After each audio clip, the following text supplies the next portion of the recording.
I don't know where everybody's joining from today, and I don't know where everybody is, but for me, I'm in St. John's, Newfoundland. So in Newfoundland, it's in the east coast of Canada. Newfoundland is the ancestral homelands of the Mi'kmaq and the Beothuk. And Newfoundland Labrador is actually the ancestral homelands of the Mi'kmaq, Beothuk, the Innu and Inuit. And I want to show you a cool map, and I'm going to in a second. But one thing I do want to say is that when we're talking about sexual health today, and when we're having these discussions, I want everybody to think about how we can decolonize our sexual health practices and our in those spaces and what that means. But I do want to show you a map before I stop talking. It's really, I love it, actually. I think it's a wonderful resource. So I left up the disclaimer just because I want to make note of the fact that this is not perfect. It does say that it's a work in progress. So some of the boundary lines aren't perfect. But one thing that's really cool about this is that it's a map of the world. So wherever you are joining us from today, it shows you whose land you're actually residing on, and it shows you the names, it shows you where you come from and all those things. So I'm going to show you Newfoundland right here. So we are right here on the island, but this is a really accessible way, I find, to begin an education. So if you're somebody that doesn't know, or if you're not sure about whose land you're currently residing on or what that history is, I encourage you to read about it, and I encourage you to look into it further. So I did want to provide this. It's just nativeland.ca, and I'm going to put it in the chat, or maybe Charlie can as well. But yeah, I just wanted to show you this before we started today. And I also just wanted to say welcome and enjoy.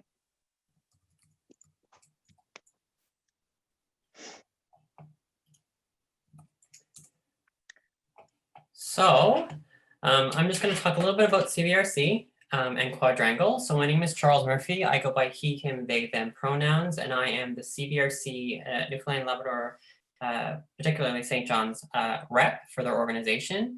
And CBRC does a lot of research and work around queer, gay, two-spirit, trans individuals around sexual health and health in general. And when it comes to my work with them, we do a lot of on-the-ground work, myself and Yohei. Yohei is another member of CBRC. And we kind of do all these projects through them for Newfoundland Labrador. And this project was actually one of them. It was called Pivot. It was a 4-day leadership program, of which we had 4 to 5 volunteers come in and basically go through this training. They met mentors and leaders of the province, and then they selected an area around health that they felt was underserved and needed to be kind of pushed up more, and that was around making sexual health for the 2S LGBTQAI+ community more accessible. So they ended up talking about, let's do a webinar series, which is what we're doing right now. This is episode 4 of Uncovered Sex at the Kitchen Table. And then it's in partnership with Quadrangle, and Quadrangle is Newfoundland Labrador's 2S LGBTQAI+ community center. And that is basically us in a nutshell.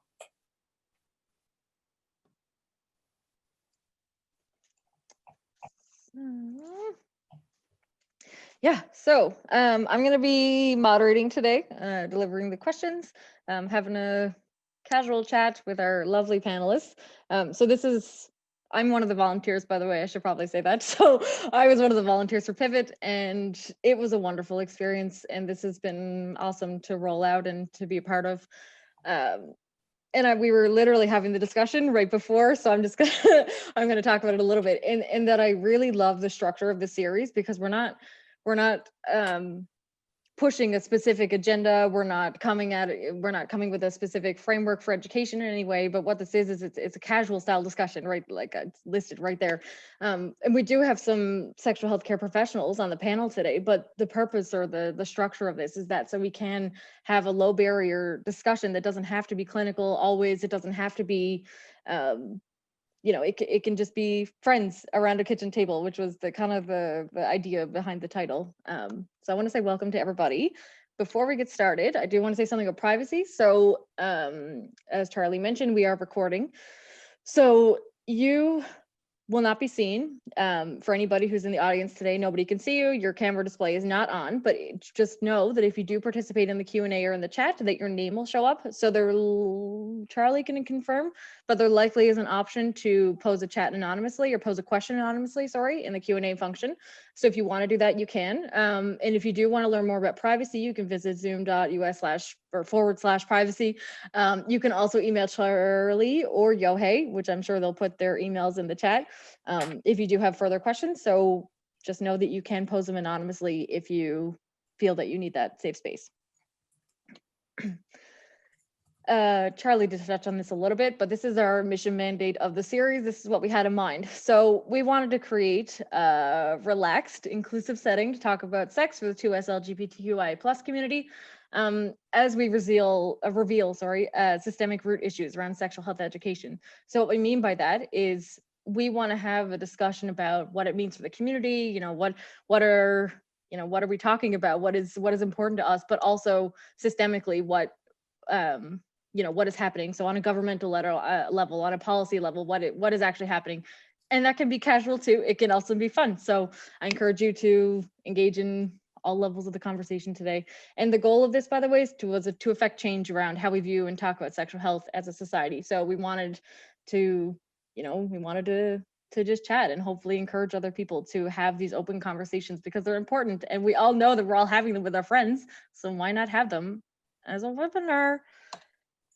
So I'm going to let them do their own introductions, but I do just want to say welcome to our panelists. So we have Chantelle Weir joining us from AIDS Community Newfoundland Labrador, yep, and Nikki Baldwin from Planned Parenthood Newfoundland Labrador Sexual Health Center, and Santiago Guzmán from Todos Productions. I might have just not said that right. Yep, cool, awesome. Okay, so you can start. Whoever wants to go first, you can jump in whenever you're ready. I encourage you to talk about what you do and why you're here today.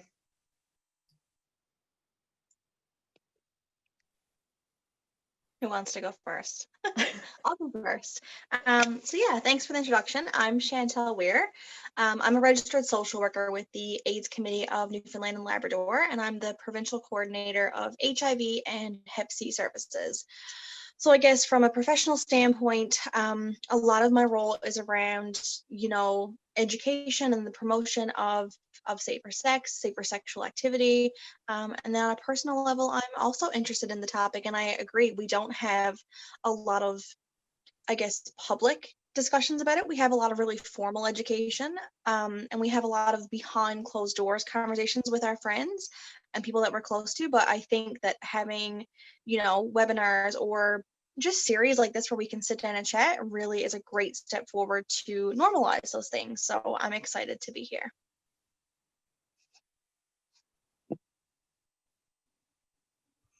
I'll go next. I'm Nikki Baldwin. I'm the Executive Director of Planned Parenthood, Newfoundland and Labrador Sexual Health Center. I, she, her pronouns, as you can see.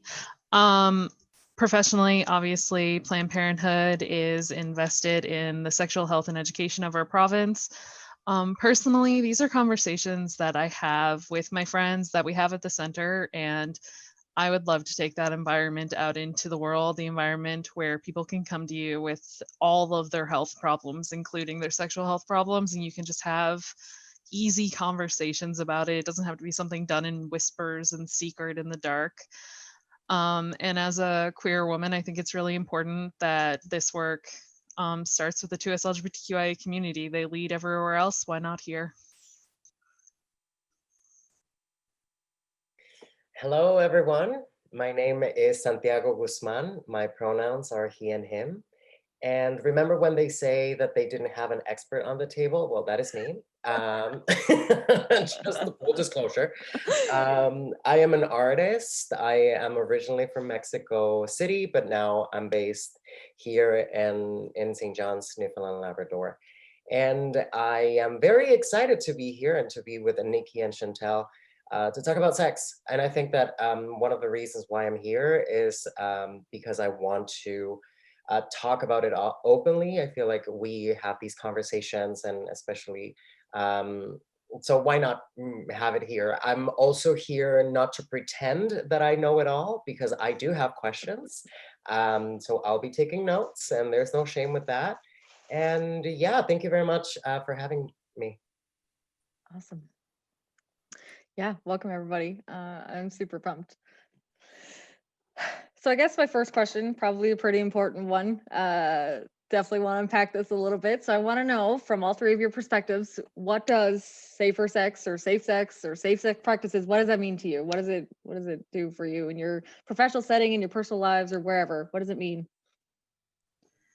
So I can go first, but I think that like when we talk about, so people get sticky between safe and safer sex. So there is no safe sex. All sex comes with risk. I said in our meeting before that masturbation was safe sex, and I was reminded that there are inherent dangers in masturbation too. Repetitive motion injuries or you flailing off of your bed in the middle of it. But there are definitely ways to be safer with sex. But I don't think that that just includes like tossing on a condom or going to get birth control. I think it also includes like the mental and emotional safety of the people involved in the activity. So like it expands to that safety as well. So it's like consent and making sure that you're actually in the right place to be engaging in that. And I think that that's something we don't talk about when we talk about safer sex. We always talk about the mechanics. And it's not about the mechanics all the time. I'll jump in. I really liked what Nikki said about consent, because when I had thought about like some of the questions and some things that we might explore today, consent was not actually something that immediately came to my mind, and that speaks to the fact that that's not something that we always talk about. You know, like Nikki said, with safe and safer sex, I agree. There's no such thing as safe sex. There are ways to make sex safer. So that for me would come from like a harm reduction perspective. So it recognizes that we all engage in a variety of risky behaviors. Sex is just one of the many things we do that entail a lot of risk. And it's not about like judging people for having risky behaviors or judging people for doing things that could put themselves at risk or in harm's way. It's about saying like, you do you, that's totally cool. How can we just make this safer for you? So how can you have sex and it be a great experience and a really fun time, but also like let's find a way to reduce some of the consequences that can come with it. So that's what I think of in terms of safer sex. Yeah, totally. I super agree with both of you. And I think that what I would just add on would be the idea of looking out for me first, to feel that I am confident, that I'm okay, that I want to engage in whatever act we're talking about, but also checking in with my partner and just make sure that the other person is feeling the same way, so that we're both on the same page. But yeah. Yeah. I think that's a really important distinction is having those conversations and making sure that you're checking in and doing the aftercare and the, you know, that level of consent that is not just a verbal yes or an enthusiastic yes. There has to be a lot of, you know, especially if it's specific or on the more risky, air quotes there, the more risky end of sexual health or sex practices, sorry, that those conversations are really important. I'm wondering from each of your perspectives, what are some of your sexual health practices or safer sex practices? What are some things that you do personally, if you don't mind answering? We talk a lot. So I've been with my partner not for forever, somewhere over a decade. And I think that our sex only gets better with time because like we've actually not just like been like, oh, that's great, and like placating each other, but we're actually like, hey, this didn't feel good, or like, if you did this, it'd be better. And I just think communication is probably just absolutely key in that like emotional, especially, but also just like pleasure based. Like it makes you feel safe when you can talk to the person. I also think laughter makes you feel safe, which is a fun thing. That's so funny because I feel like when people think of safer sex, they're like, oh, condoms, dental dams, whatever. But you're like, laughter. It's laughter for me. That's what it is. Totally, 100%. Chantelle or Santiago? No, I agree. I think, yeah, like being able to, laugh with your partner and just kind of let loose and be silly sometimes. And sex doesn't always have to be like this big romantic, serious, like in the movies type experience. It's ultimately about having fun, and fun looks different for different people. The other thing I want to come back to is our talk about consent, because I think there's a lot of focus on, I guess, consent up front. So like consent, saying yes, saying I agree up front when you like start having sex or right before you're going to have sex. But we don't talk a lot about ongoing consent. And I think it's super important in terms of having like a fun and safe experience is that you check in as you go. So before you make your next move, like, is that cool with you? Or like, I want to try this. Is this okay? Even if your partner seems like they're having a good time and everyone is like on board, this is great, just having that quick, like, are you still good? Like, does that feel good for you? Like, do you like when I do this? Like, I just think ongoing consent is so important throughout the whole experience, like until you get to the end, not just at the beginning. It also just makes things more fun if you're talking about what's coming next. Yeah, it doesn't have to be weird. You don't have to say it's okay. It can also be sexy. Absolutely. Yeah. It doesn't have to be like, can I touch your leg? It can be like, I'm gonna touch your leg. Yeah, Yeah. totally.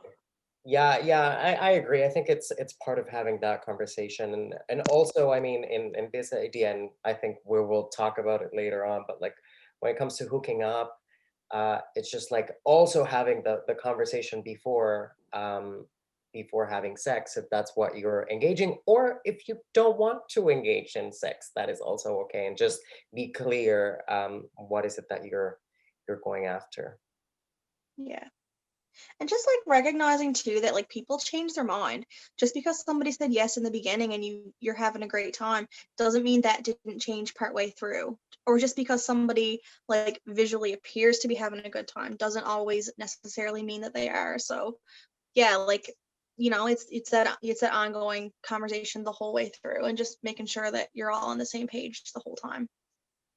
And I mean, also taking care of the mechanics. So the condoms, the dental dams, the birth control, the PrEP, and just having that out of the way beforehand. So already having the discussion of having that there or it already being there can definitely help with the awkwardness of being like, but who's got the condom or who's got the dental dam?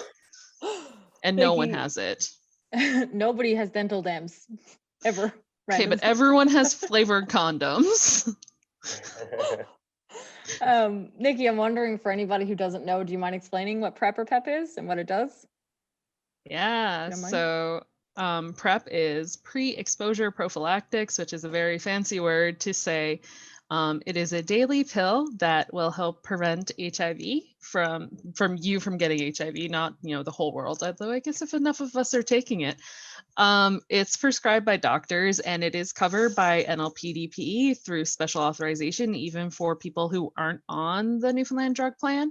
Because it is so costly, most people, if they don't have insurance, can get approved to have it covered by the Newfoundland government if you check off enough of their risk factors, like you are a person with a penis having sex with other people with penises. That's enough of a risk factor generally, or if you're engaging in drug use or anything like that, that puts you at a higher risk for HIV. You can usually get it covered and you take it basically like birth control, same time every day.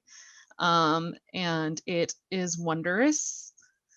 It has greatly decreased the spread of HIV, which is really, truly wonderful. Then PEP is only available at emergency rooms in Newfoundland. It's actually something that was invented for doctors who accidentally got like needle poked or got interacted with people who were HIV positive, so that they could have a quick mechanism in its post-exposure prophylactics, and you take it within 72 hours, I believe, of a possible exposure. The only place to get it is the emergency room, which is quite unfortunate. And it depends on the doctor you interact with there, how willing they will be to prescribe it. From what I've heard, they're not super willing, so PrEP is definitely a better bet. What are, from all of your perspectives, what are some barriers that you think that people experience when they're looking to engage in safer sex? Like, what are some like, you know, what like, we all want to have safer sex, right? Like, that's just like, I think that it is good, but what prevents people from actually getting those services or having that information? I can go. I was just thinking about, like, as I said, I'm an immigrant, and I came here 5 years ago, and I actually started engaging in sexual acts when I moved here. So, and my education, my sex ed education was good, but it was like when I was in junior high. So it was, I knew about the theory, but I didn't know about the practice. So when I got here, I felt like I didn't know a lot of, like, where to go or who to ask. And obviously now with technology, like, Google is your best friend and you can ask, but you never know what to trust or not what, or not, or what not to trust. So I think that for me as an immigrant moving into this country, obviously the access to information. The other thing that I would add to that is, as well, the cultural background that I had, and the taboo around sex. It was difficult for me to have these conversations. Not that, I was raised in that way where sex was a big taboo, but still, like, I didn't know who to ask or how to address my concerns. And so those are the things that, in terms of, like, what I wish I had was a little bit more knowledge and guidance of who to ask, where to go. For instance, I didn't know about Planned Parenthood, for instance, um, or the services they offer. The other thing that I would say is that uh, I find myself in a position right now that I don't have an MCP, so I don't have health insurance. So in order to access to all of these treatments, you have to have private insurance, which is a very, very, very, did I say very already? But very expensive. So obviously when it comes to practicing safer sex, it involves money, unfortunately. And that is a big, I think that could be a big barrier for someone like me to enjoy and practice safer sex. I think Santiago's entirely right. My two things were going to be money and shame. Safer sex costs money. Even condoms are expensive, and Planned Parenthood does give them away for free. But if you're in rural Newfoundland, not only can you not get to Planned Parenthood, but condoms can cost like $12 for a box of 8. And you're a 15-year-old without a job. So, or you're like a 20-year-old who would rather spend money on something else or doesn't have that money. It's a massive barrier. And then there's even further barriers when you're talking about the cost of birth control or PrEP or anything that is really useful to your life. It all has a cost.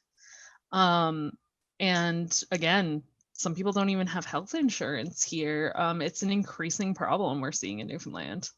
And on that note, I do want to mention that Planned Parenthood excitingly got funding for uninsured sexual health care.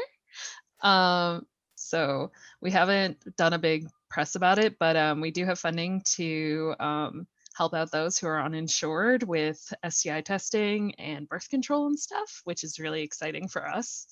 But it's definitely, it's bad. And the shame is bad. People are ashamed of sex, and then they're afraid to get help for sex. And in a lot of places, not only like is that from your family, that's from your doctors, that's from your school, that's your whole environment. There's no access to that care because you're afraid to talk about it. You're afraid that you're somehow less of a person for doing this totally natural thing. And that's just, it's truly horrible. And these are giant problems. I don't know what else to add. I feel like Nikki and Santiago have like really summed it up, because The things for me as well that I immediately thought of were like the financial constraints of being able to have safer sex. Because, you know, like we mentioned, everything costs money, everything is so expensive.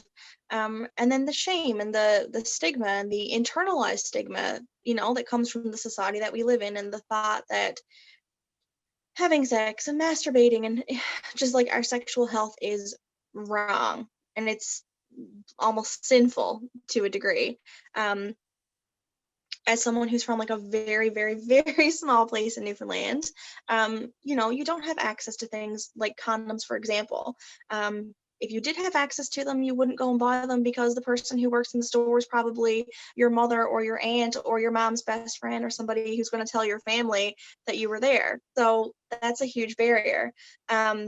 One of the things we do at ACNL is that we send out free supplies to folks. So anywhere across the province, we have mail outs for things like, you know, internal condoms, external condoms, dental dams, flavored condoms, lube, like all of those things across the province. Whoever needs them, we can ship them out for free, very discreetly, so that people can access them and try to break down those barriers. But, you know, the financial constraint is huge when you're talking about trying to pay for testing if need be, or trying to pay for medication. Even if you have some insurance, like sometimes a copay is not even realistic. So yeah, those are things that, you know, we've already chatted about, but they're things that were on my list as well. And education in general, that's the only thing. Like Santiago touched on it, but like even in Newfoundland, we don't really get solid sexual health education. There's no standard for sexual health education in Newfoundland through the school board. So some classes are lucky enough to get Planned Parenthood or someone else come in for 50 minutes. Some people are truly lucky and have teachers who care and who do their best to teach. But education is inconsistent at best in Newfoundland when it comes to sexual health. And that's doubly so for anything to do with 2S LGBTQIA, because most sexual health is taught from a very heteronormative perspective of pregnancy prevention.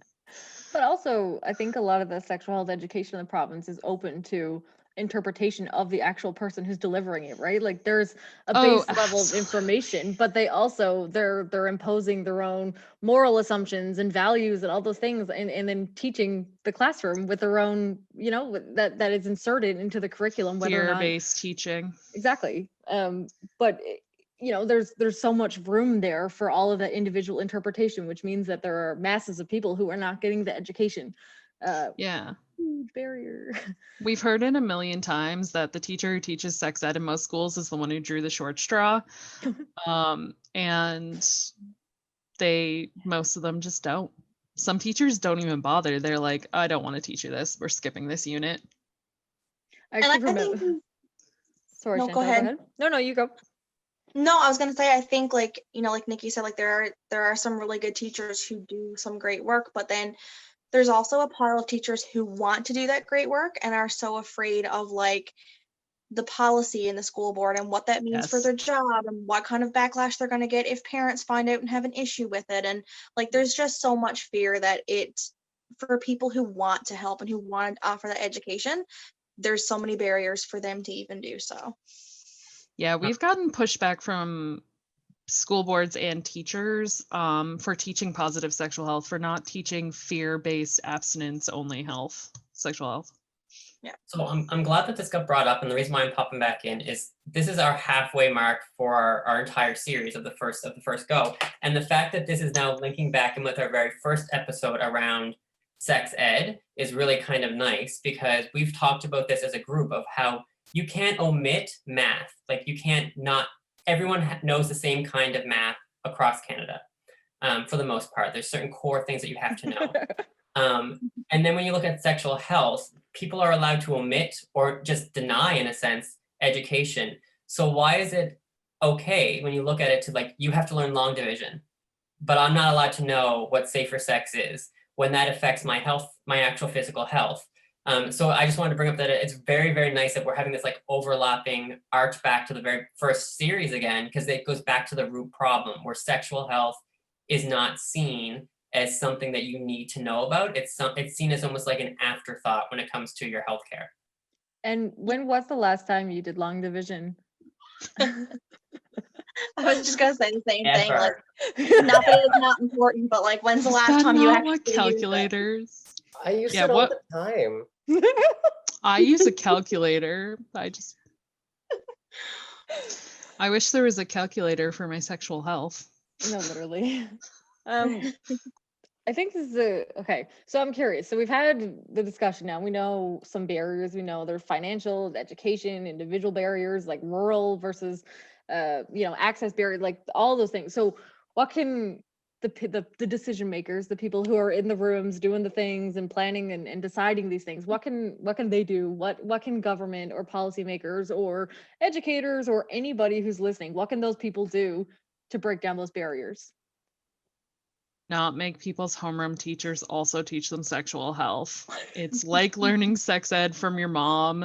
It's awkward for everyone, and they do not prepare them properly, and they don't they don't know how to do it. They're not trained. There's no training for it. But also free condoms in like every bathroom. Yeah. I think people are just like everywhere. Like, we're crying out for information and we're crying out for resources, and that's people in all age groups. Like, we see it in seniors as well, even in like the research we do at work. So it's all populations. So the people in power, like the movers and the shakers, need to listen. They need to listen to what people want, and then they need to stop and say, how can we meet that need? And also, here's some funding, because just the lack of funding is a huge issue across the board. Like, we need money to make change. We need money to do these things. And without money, we can't do it. And that's where it comes down to. And unfortunately, the people in power are the people with the money, and they are often the people who are not listening. $64,000. That's what your provincial government thinks your sexual health of the entire province is worth. That's how much Planned Parenthood gets from the provincial government. $64,000 for an entire year. I think in terms of think about like how accessible sexual health and sexual education should be in terms of like, again, marginalized communities that could really like, I mean, even though I did have my sex ed when I was in Mexico, I could have used a refresher here. And also, but most importantly, know where to go, who to ask questions.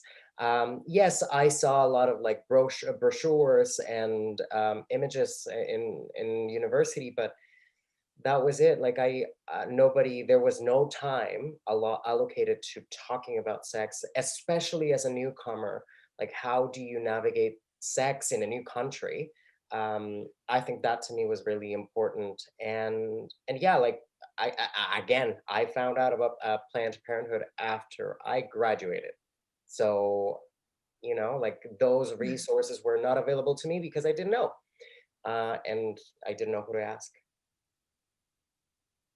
So when you got here, I mean, I don't know, obviously I don't know your experience, Santiago. I'm just curious, how do you think that safer sex practices or all of these things we've been discussing, how does that intersect with hookup culture and how you find other people and that sort of thing? Like, what does it mean to be on apps and have safer sex or not safer sex? And what was that like for you when you got here?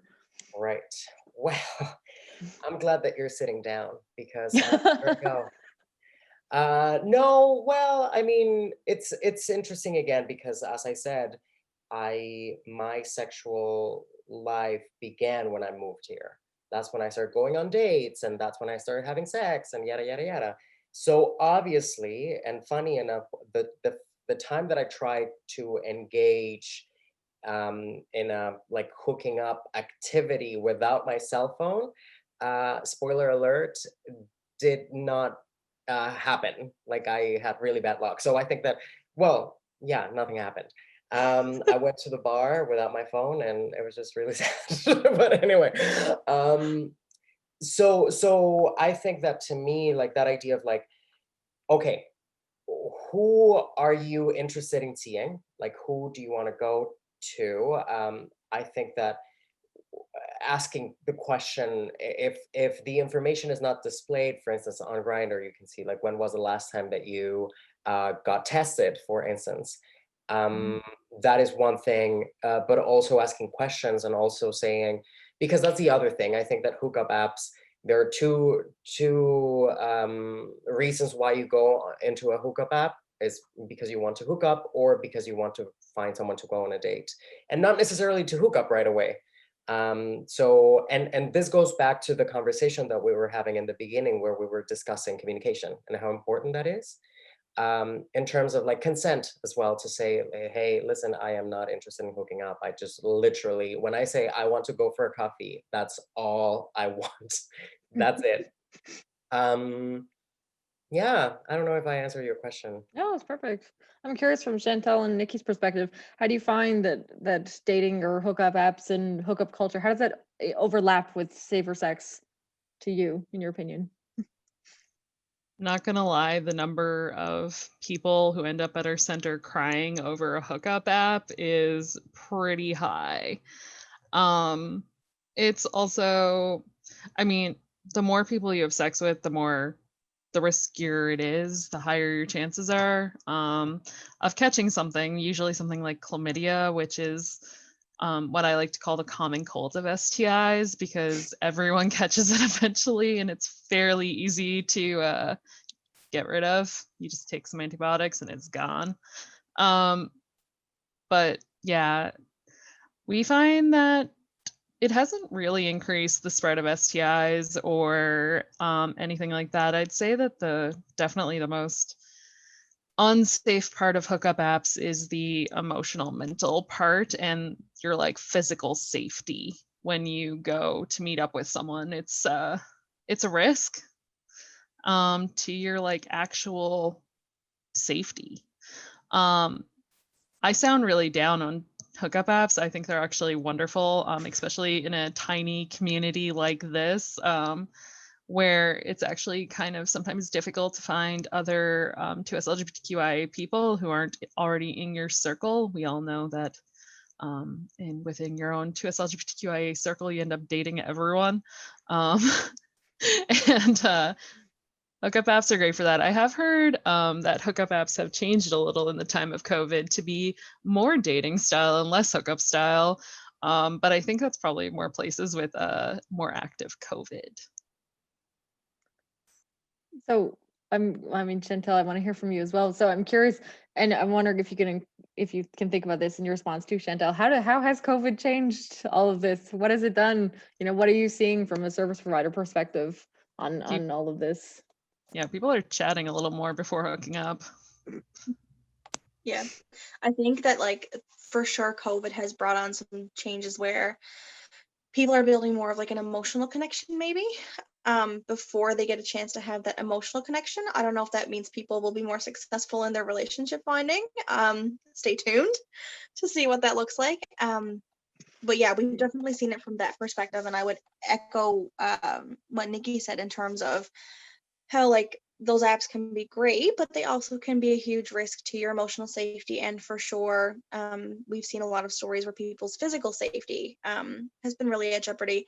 And we've seen it specifically, or I have with my clients in the trans community, unfortunately, where physical safety has been a big issue.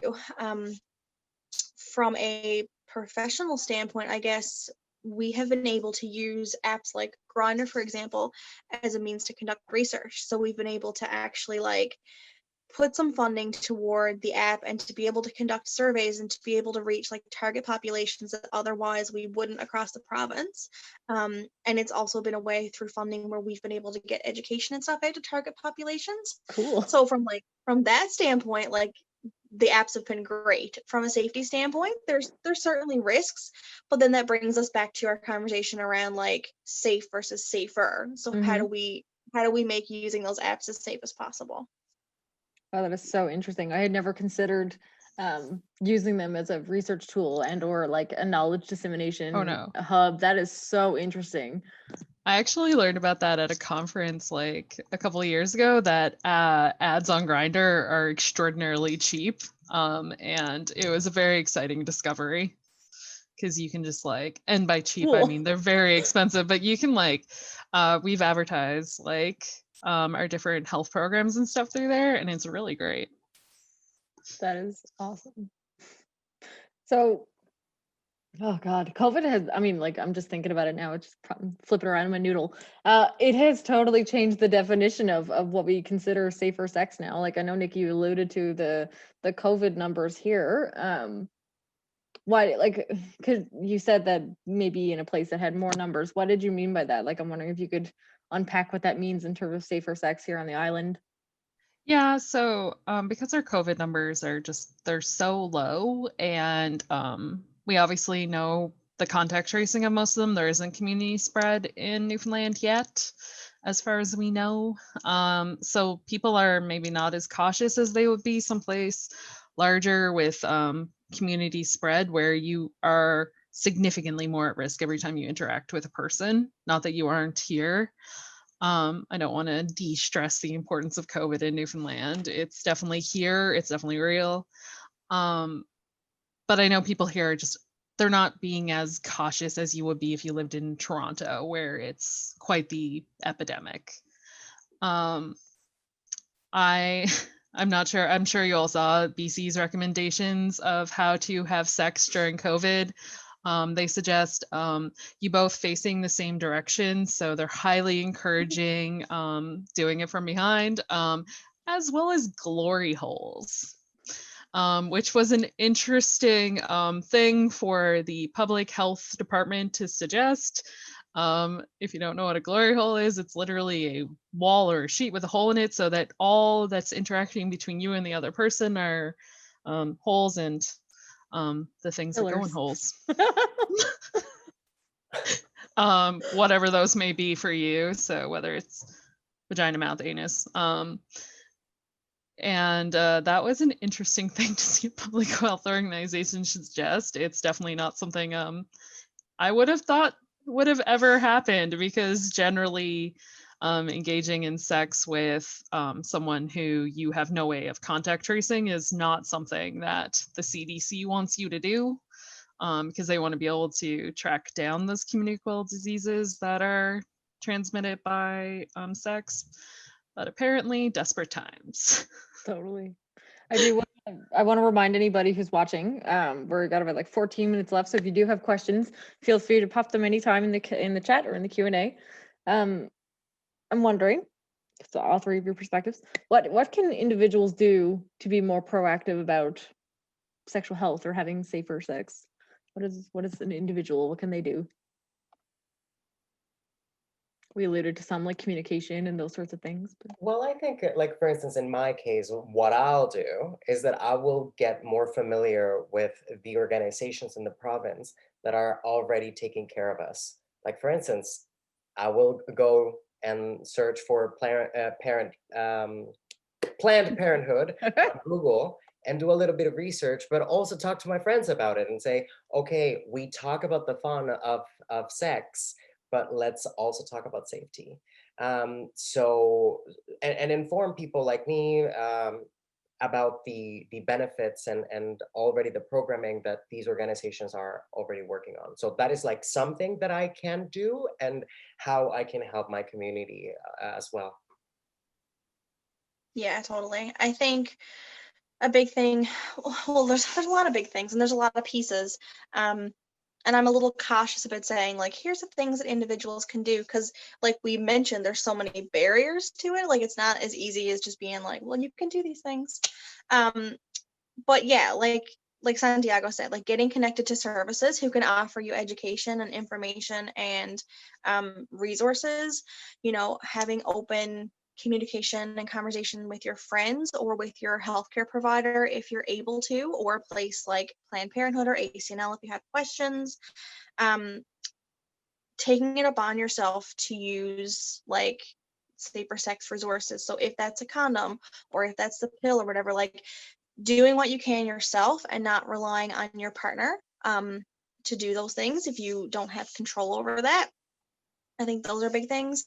And then just also like recognizing your self-worth, because it can be really tough in some situations, you know, to advocate for yourself, or to just be able to speak up and say what you like or don't like, or what you want or what you don't want, or what you consent or don't consent to. So really just recognizing that you deserve to have safer sex, and you deserve to have a great time and enjoy yourself, and that what you're doing is, you know, presumably not wrong. You're not hurting anybody, and it's okay and it's normal. So just being able to advocate for yourself and recognize that you deserve that. Yeah, I love that. I love the idea of, especially for people who are givers, especially like everyone in the service industry apparently is usually, but letting yourself be selfish with sex. Like, it's not about one person's pleasure, it's about everyone's. Like, it shouldn't be a chore. And if it is, maybe you want to have a discussion about how that's going, because clearly you're not enjoying it. I also really, I put it in chat, but make condoms cool again. Our community balks at the idea of condoms, of dental dams, of flavor condoms. This is how I make condoms cool. It's the lamest way ever. I'm lazy. I'm incredibly lazy. And so even though I've been in a committed monogamous relationship, or mostly monogamous relationship, I use condoms all the time because it makes my life easier. There's less cleanup. And I think I think it's almost important that if you are out there using condoms or dental dams, that you actually just talk about it with your friends. You're like, oh, I got these really cool condoms. Or like, don't use this brand, it's crap. It cuts you off at the base. Or condoms, especially great for sex toys, because again, the silicone sadness we were talking about earlier, if you use silicone lube on silicone sex toys, it becomes silicone sadness. And by that, I mean it misshapes your silicone sex toys. A condom in the middle can protect your sex toy. Hot advice. And it also makes them shareable as well if you switch condoms, which is nice. Without having to go and like deep sanitize something. You can also catch COVID via sex. That's my only fear tactic. Because we know fear-based education doesn't work. Like, scaring people out of having sex just scares them out of getting sexual health care. It doesn't scare them out of sex. If you're gonna have sex, you're gonna have sex. But free condoms. Apparently you can get them from Planned Parenthood or the ACNL. That's a great first step. Mm-hmm. I know lots of people who don't just like get condoms for themselves, but they like leave a casual bowl of condoms in their bathroom for their friends who don't want to go pick them up. Or if you like share a household, leave them somewhere communal. It's especially great for parents to do with kids. Get them condoms, don't count them. Like, you don't want to know. And it's better for you if they're just using them. And if your relationship isn't one that you can talk to your parents, or you're a parent and you don't really like feel comfortable talking to your kid, just leave resources, leave condoms. Like, it doesn't have to be a talk you actively have to have. Make things as easy for yourself as possible. I also think education too is like, it's tactile. So even for people who, you know, maybe they're not already having sex, and maybe they want to stick their hand inside the condom and figure it out how it can expand, or what, you know, like maybe people want to touch it and know what it feels like, and you know, and that sort of thing. So I think it's really important to just provide the resources and materials so people can get the education and learn for themselves, right? By experience. I think that people do learn that way. I had the same thought when Nikki said, like, as parents, like, buy your kids condoms, but don't count them, because I was like, what, as a parent, like, what you think happened is probably not what happened. Like, your kid might just be making balloon animals. Like, you don't know. What you assume could be wrong. Maybe they wanted a balloon dog. Who knows? Totally. So like, that stuff is very important. But I think on a serious note too, there's a lot of things that individuals can do and like take upon themselves to make it safer. But I also think that keeping in mind like the barriers that we talked about from an organizational standpoint, there's a lot of things that we need to keep doing to meet people and to fill those gaps. Like Santiago said, like when they came here, it wasn't that easy to like, it's great there was resources available, but they didn't know about that. So what do we do to make sure that we're meeting people when they come here, and to meet people and make sure that they're aware of what is available? So like we have a lot of work to do on our end of things to fill those gaps, is for sure. Yeah, we Planned Parenthood just did like a needs assessment survey, and what we discovered is not that we aren't providing the services that people need for the most part, or that those aren't being done by other community organizations, is that people literally just don't know. They don't know where to look. They don't know where to start. Chantelle, I might be wrong on this, but I know GTFO, get the facts out. That's ACNL, correct? I'm wondering if you wanted to speak on that, and what was the purpose? What is that for, and why is it happening?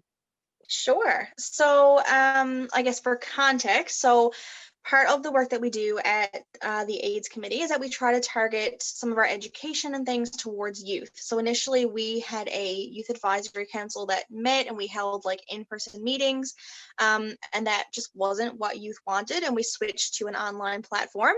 So we have our ACNL Youth Connect Facebook page, but we decided for the month of November we would start up an Instagram entitled GTFO, Get the Facts Out. And it was just primarily designed to be a way to reach more youth, to educate on things like safer sex, HIV and Hep C, PrEP and PEP, and we wanted it to be youth-led. So we accepted submissions from people, and that could be a picture or a video or a poem or a story or anything about their experience that they consented to share, so that we could really normalize, sexual health experiences, and it could be coming from other youth and not just from an organization. So we're going to continue to keep that page going and use it as an extra platform to share information. And, if anybody wants to send us anything, we'd be happy to share it.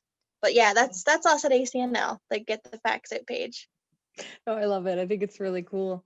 I'm wondering, because we have about 5 minutes left, so is there anything at all from your perspective, from your individual perspective, your service provider's perspective, your, I don't know, whatever other perspectives you bring to the table, is there anything you want to let people know before we're done today? Is there anything you're dying to get off your chest? Or... Anal sex is okay. Internal condoms feel really good for people with vaginas. Really?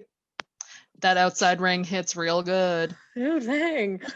Never heard that before. That's awesome. Keep it coming. What else you got? I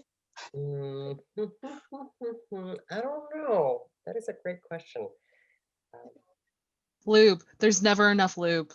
That's true. Things that vibrate, always good. Yeah, try giving blowjobs with a condom. Try the flavored condoms and switch it up. Charlie. I promise you won't asphyxiate on your condom. I'm wondering, right before, I don't want to end this, I'm curious, Santiago, to any other newcomer that comes to the province or to Canada or to wherever, what would you tell them? What do you wish that you had known? That is a great question. Don't be afraid of talking about sex, first of all. If you don't know, ask. People in the community are very willing to help and to take you to the right place. Yeah, just do your research, but also don't trust Google 100%. Dr. Google is never to be trusted 100%. Always get a hold of a healthcare professional. Can I just quickly add on to that? I'm also a newcomer, and I also know that there are people who come here, but with their home country community with them. So even though they want to be open and talk about it, sometimes it's really difficult. Even though they are in Canada, but they still live with stigma. Some people can't even come out because they are so afraid of that influence on their family in their home country. So I'm just wondering always, this is my question always, is there any way we can help these people who still being in Canada, but still have to be in closet and not being able to reach out to all the resources we talked about today.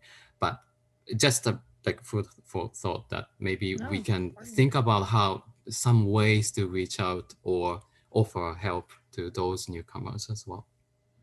I think it's really important for organizations to explain their confidentiality and what that means, because that's not always the same in all countries, and for all people. Some people have never experienced medicine that wasn't reported to an elderly family member or to your spouse.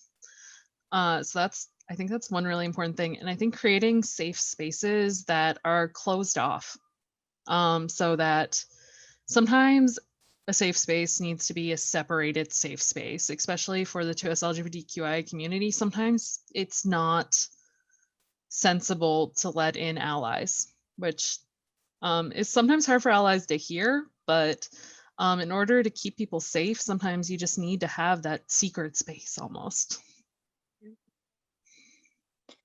And things too, like the warm line at Planned Parenthood, like if you have access to a phone and you can talk on a phone confidentially. It's also text and web-based. But yeah, text and web-based, anything like that, like that's a confidential service where you also get the bonus of peer support. So things like that are available, I think are a great resource if you can't come out to your family or necessarily be open in front of your family. This was a phenomenal chat. I always love these because when I got off my third job, and came home and was super tired. And this has just been a really great conversation. Before we end, I want to thank all the guest speakers who came, both from organizations, but also from a personal standpoint of talking about safer sex. I would like to thank our 2 ASL interpreters. So thank you so much. I would like to thank everyone who participated and who was here tonight. Oh, I think we just had someone put up their hand in the audience, but I can't see it there, so it's not there anymore. Accent, never mind. Yeah, and also the conversations we had tonight are ones that we need to be having more frequently. I know we talked about flavored condoms, but how often do people understand the reason why flavored condoms exist? They are for oral sex, strictly oral sex. And coming from a queer individual, when I first came out and was, interacting with others, I was very precautious of what safer sex meant to me. And I distinctly remember running into many people who thought having oral sex with condoms was an odd thing. When really a whole market around a section of condoms was designed for that reason. So I would like hot tip. If you go to Planned Parenthood, we have taste tested all of our flavored condoms. We can tell you which ones actually mask the taste. As well, there's this amazing video of Sue Johansson showing you how to put a condom on from inside your mouth so your partner doesn't know you were doing it. It's a great sneaky tip, especially for sex workers. See? I love that. I saw her. Oh, sorry, Charlie, cutting you off. I saw Sue do that live at a talk she did at MUN, and I have never gotten over it since. That's so cool. Carry on. I think it's the reason I became a sexual health educator, was watching her put a condom on a woody with her mouth only and telling us it's for sex work. Just praise that woman. Right? Amazing individual. But the whole concept around flavored condoms is for exactly that. So the fact that even I was seeing some messages and some conversations in the chat around how inside our community, we are kind of always shaming ourselves out of practicing safer sex practices. So we've got to be mindful of that. It's not just a systemic problem from outside, from funding, but it's also internal. We need to look at it as, what are we willing to do when it comes to interacting with individuals in our community? If we're wanting to have sexual interactions with individuals, where do those barriers lie around our practices, someone else's practices, and the navigating of how that works? If we're willing to kind of go in that vein, where the balance is, right? Where do you have to cut the line of saying, no, this is outside my comfort zone for safety, therefore I don't want to do it. And that comes with the whole other complications around we're a small community, so people talk, right? So like if someone doesn't want to do something, then someone hears it. So it's all of these preconceived stuff that's kind of compounded on top of one another to make you react or do something a certain way.